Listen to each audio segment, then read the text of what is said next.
दोस्तों, ईरान की एक कश्ती भारत के बुलावे पर भारत में आती है मेहमान के तौर पर और उस कश्ती के साथ कुछ समारोह होता है। भारत की राष्ट्रपति भी वहां पहुंचती है और ये पूरा कार्यक्रम संपन्न किया जाता है। इसके बाद जब ये कश्ती वापस जाती है तो इसके ऊपर यूएस की तरफ से हमला किया जाता है और इस कश्ती को डुबो दिया जाता है।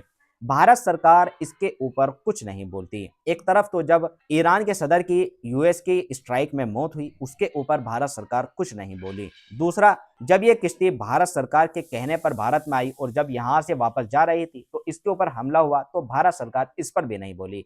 आखिर पूरा मामला क्या है? मोदी जी किस दबाव में है? मोदी जी के ऊपर क्या दबाव है?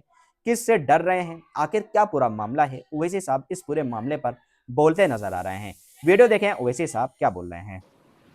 एक ईरान से कश्ती आई थी नेवी की, विशाखापट्टनम गई, वहां पर फंक्शन हुआ। उस कश्ती में 100 से ज्यादा कोई ईरान के नेवी के जिम्मेदार थे। विशाखापट्टनम में उनका बड़ा इस्तकबाल किया गया। उस कश्ती में कोई हथियार भी नहीं थे। उस कश्ती में कोई हथियार नहीं थे। वो कश्ती फरवरी में विशाखापट्टनम पे हिंदुस्तान की दावत पर भारत की दावत पर विशाखापट्टनम को आई थी।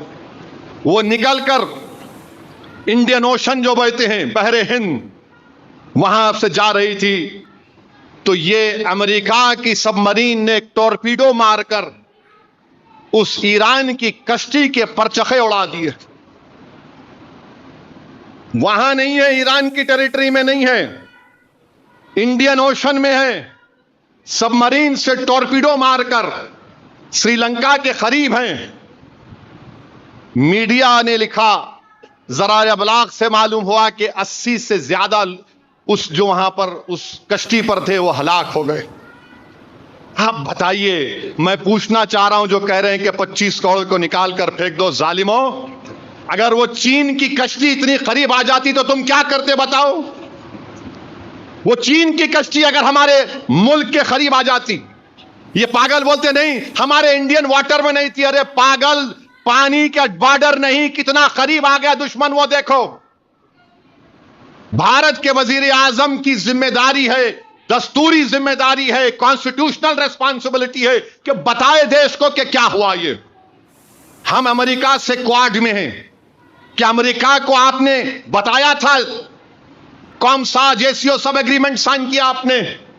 कैसे अमेरिका आकर इतने करीब हमारे मुल्क से यहां पर आकर, जिसको हमने दावत दी थी, जिस पर कोई हथियार नहीं थे, वहां पर उन्होंने उस कश्ती के परचखे उड़ा दिए।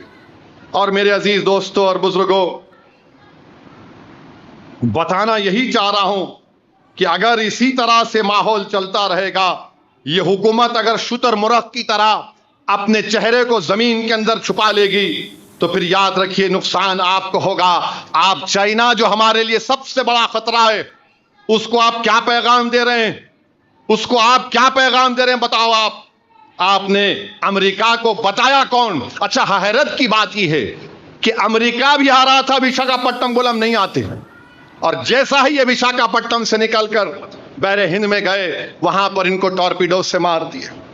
मैं भारत के वजीर आजम से कहना चाहूंगा, बीजेपी से कहना चाहूंगा, ये जंग को रुकाओ। याद रखो, 1 करोड़ भारत के नागरिक, सिटीजन, शहरी गल्फ के ममालिक में काम करते हैं।